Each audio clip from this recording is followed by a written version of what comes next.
In this episode of the Coaches Hub podcast, we're diving into one of the most crucial moments in football, the halftime team talk. We'll explore proven strategies and key principles to help you deliver impactful, focused, and effective halftime messages that can change the course of a game. From setting the right tone to providing clear tactical adjustments, you'll gain practical insights to enhance your communication and leadership in those pivotal moments. So, let's dive into the halftime team talk. Ever been in a situation where everything feels like it's just going completely off the rails? Oh, got it. Maybe you're mid-presentation, and losing the room. Or a crucial team meeting hits some unexpected snag. Or just one of those days where nothing clicks. Exactly. We all have those moments where you desperately need a quick reset, like a chance to gather your thoughts, shift perspective, maybe find a sudden burst of motivation to turn things around. That precise moment, that high stakes, quick turnaround leadership, that's exactly what we're diving into today. Sounds fascinating. We're pulling some incredible insights from this really brilliant piece titled The Art of the Halftime Talk. It's from the Coaches Hub blog. Ah, okay. And yeah, it focuses on the locker room, but the principles, I think they're profoundly universal. Well, what's truly insightful about a resource like that is how these, seemingly niche strategies for sports coaches offer incredibly powerful universal principles. Yeah. They apply to anyone who needs to influence an outcome, motivate a group, or maybe just reset their own mindset in a critical, very brief window of time. Yeah. It's really about maximizing impact when seconds count, isn't it? Totally. So our mission for you, the listener, is to kind of extract the most potent nuggets of knowledge from this deep dive into the Coaches Hub material. We want to give you a shortcut, basically, to understanding how to deliver truly impactful messages and inspire action when it really matters most, whether that's on the field or, in the boardroom, or maybe even just in your own head. Sure. Those internal halftime talks are crucial, too. Exactly. So let's unpack the art of those pivotal halftime moments. Let's do it. All right, let's kick things off with the first foundational strategy from the Coaches Hub. Stay calm and composed. Now, this isn't just about looking cool, right? No, not at all. It's about the coach's entire demeanor the moment they walk into that, intensely charged locker room. Why is projecting this calm so crucial, especially when the team might be spiraling? It's absolutely foundational, and it speaks to this idea of emotional contagion. Okay. Humans, we're kind of wired to mirror the emotions of those around us, especially leaders. So if a coach bursts in, visibly frustrated, yelling, maybe panicking, that energy just immediately transfers to the players. Right. You feel it. You feel it. Their stress response kicks in, pulls them away from problem solving and deeper into that fight or flight mode. But a calm leader, they act like an anchor. They project a sense of control, stability, basically signaling, I've got this, and so do you. I see. And that allows the player's prefrontal cortex, the rational thought part of the brain, to re-engage. So it's not just about what they say then, but the whole environment they create. It's like a ripple effect. Precisely. The Coaches Hub really emphasizes taking that moment, collect your thoughts, avoid impulsive reaction. Resist the urge to just vent. Yeah. Speak clearly, make sure your body language screams confidence, even if you don't entirely feel it inside. Fake it till you make it sometimes. Right. And for players, that calm presence gives them the stability they need to refocus on the game plan instead of dwelling on, say, past mistakes or the mounting pressure. It literally resets their nervous system, like you said. Okay, so once that calm foundation is set, the Coaches Hub moves to the second critical strategy. Keep it short and focused. Now, this seems almost counterintuitive, doesn't it? When there's so much to fix and so little time. It does, yeah. How do coaches effectively distill everything down in such a tight window? And what's the broader lesson here about communicating under pressure? Well, that's a powerful question, and it really highlights the challenge of what we call cognitive load. Okay, cognitive load? Yeah. In high-pressure, limited-time situations, our ability to process new information just plummets. Right. So overloading people with information, even if it's all relevant, it just creates noise, not clarity. Yeah, leads to confusion. Confusion, overwhelm, and ultimately inaction. People just freeze. So the Coaches Hub's advice to prioritize just one or two key issues. That isn't just a suggestion. It's really a strategic imperative. Right. Like, think about a project team facing a tight deadline. Exactly. Trying to fix 5 things simultaneously almost guarantees nothing gets fixed well. Okay, so the Coaches Hub advises prioritizing 1 or 2 core messages. Maybe it's a specific tactical tweak or some individual feedback or just a motivational boost. Whatever has the biggest impact right Exactly. now. Yeah. Clarity and conciseness are absolutely key. Zero room for confusion. Mm-hmm. The goal is for players to digest and internalize points instantly so they can execute the plan immediately in the second half. It's about identifying the highest leverage intervention. Yeah. And in a business context, this could be defining like the single most important action item for the next hour of a meeting. Or the one critical feature for a software sprint. Right. Less truly is more when that clock is ticking. So, okay, you've set the tone with composure, you've distilled your message. What does that mean for the actual game plan? The third point from the Coaches Hub blog is address tactical adjustments. The X's and O's. Exactly. This is where the X's and O's come in, but how specific do coaches need to be? And how does that translate beyond the field? Well, this is where observation translates into immediate, actionable steps. It's not enough to just say, play better defense. That's useless. Right. Too vague. A coach might observe, okay, their winger's drifting too wide, leaving her fullback exposed. Yeah. The tactical adjustment then becomes very specific. Like, okay, when their winger crosses midfield, our holding midfielder needs to shift 3 steps right to cut off that passing lane. And our other winger, you got to drop back 5 yards to track the run.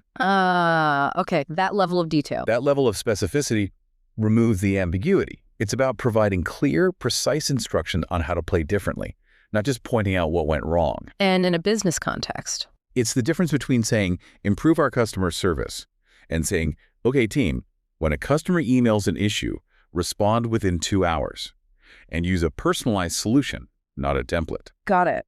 That tactical clarity helps everyone understand their exact role in the updated strategy.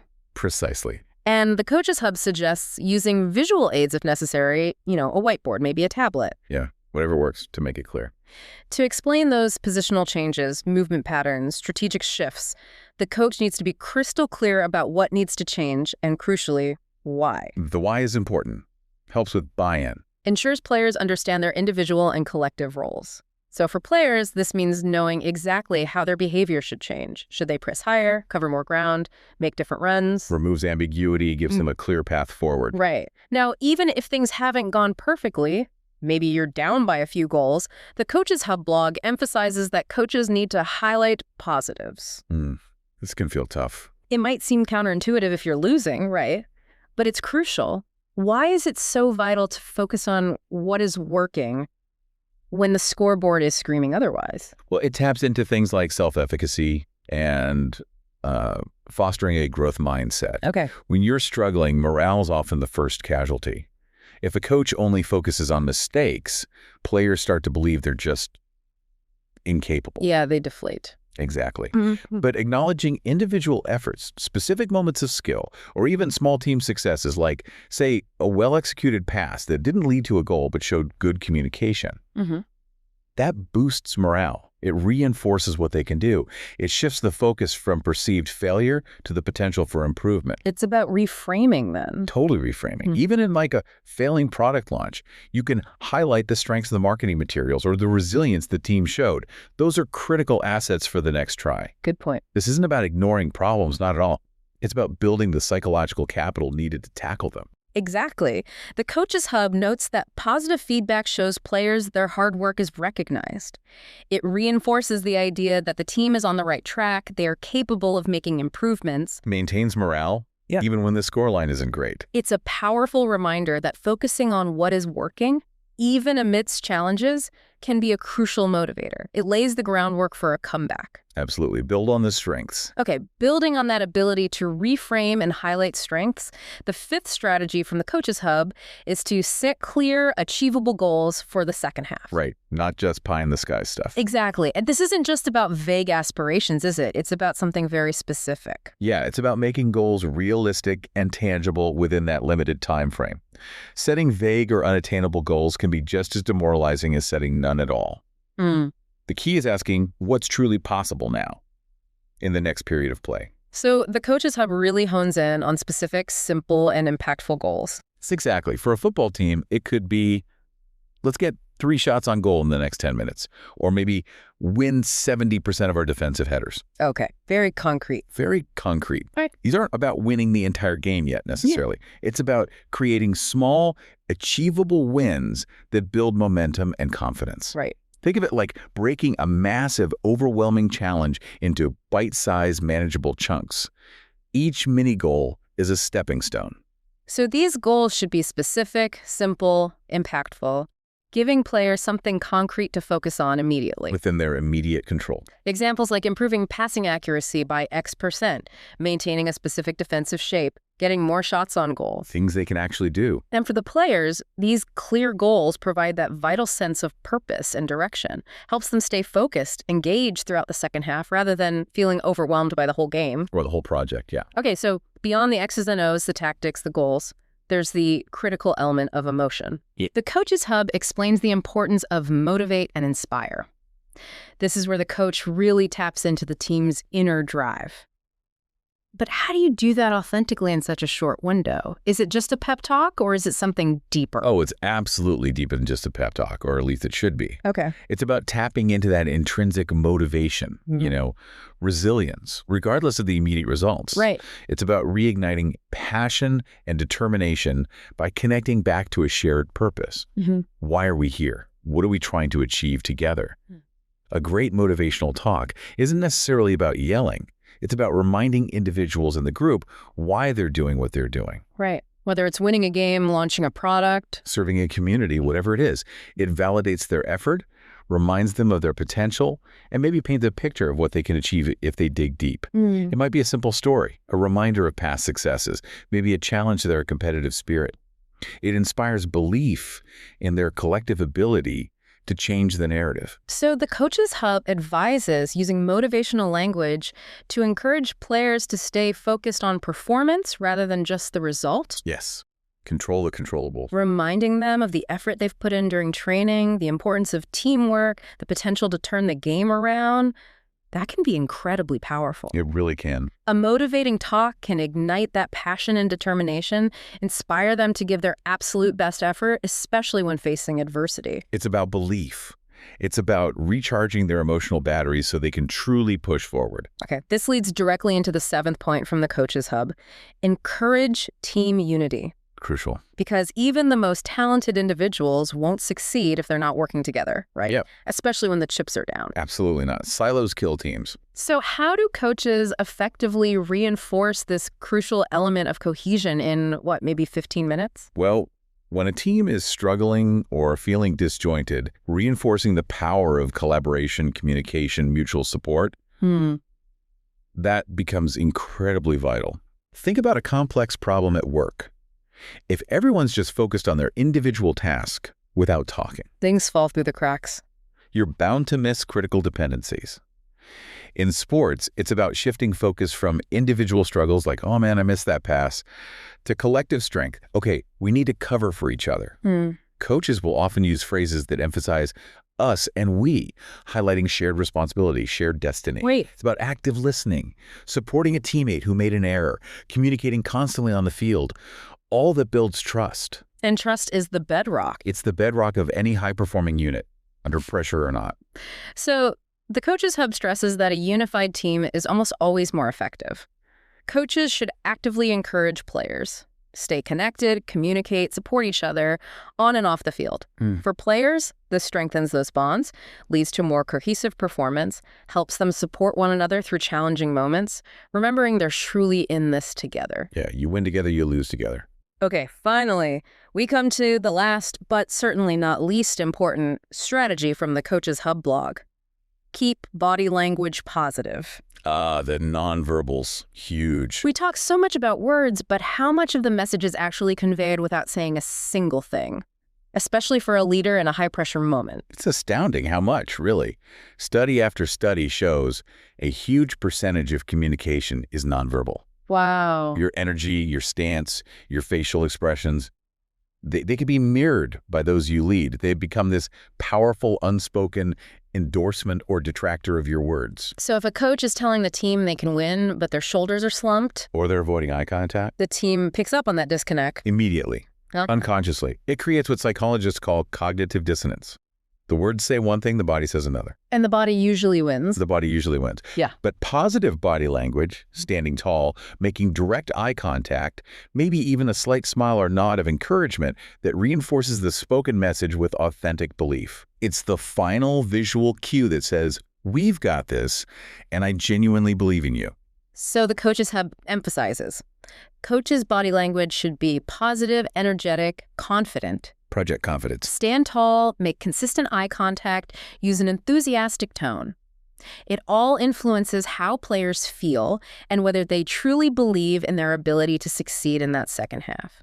For the team, positive body language from their leader boosts morale, reinforces that crucial message: we are capable of succeeding. You want encouragement, determination, unity visible in everyone's actions. It starts at the top. Definitely.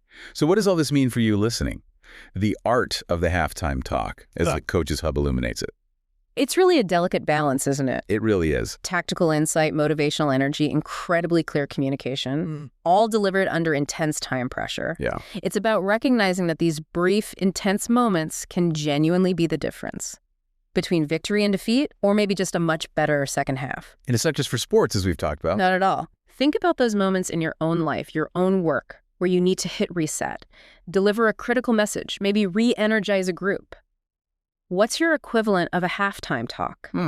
Is it before a big presentation, mid-project when morale dips, or maybe simply for yourself after a tough morning, just needing to recalibrate for the rest of your day? That's a great question. And it raises another important one for you, the listener, to really ponder. Consider a challenge you're facing right now, or maybe a project that needs a fundamental shift in direction. Okay. How might applying just one or two of these halftime strategies, like, say, consciously staying calm when chaos erupts, or highlighting positives even when things look tough, or maybe just setting one or two clear, achievable goals for the next critical hour, how might that fundamentally shift your approach and ultimately the outcome? That's power. Maybe the next time you feel like you're losing, ask yourself, what would my coach say right now? What's the halftime talk I need? Thank you for joining us for this episode of the Coaches Hub podcast, powered by Soccer Profile. We hope our discussion on delivering an effective halftime team talk has provided you with practical strategies and insights to strengthen your communication, leadership, and impact on match day. Don't forget to subscribe so you never miss future episodes, and visit the Coaches Hub to access more tools, knowledge, and resources to elevate your coaching. Until next time, keep learning, keep growing, and keep leading your team to success.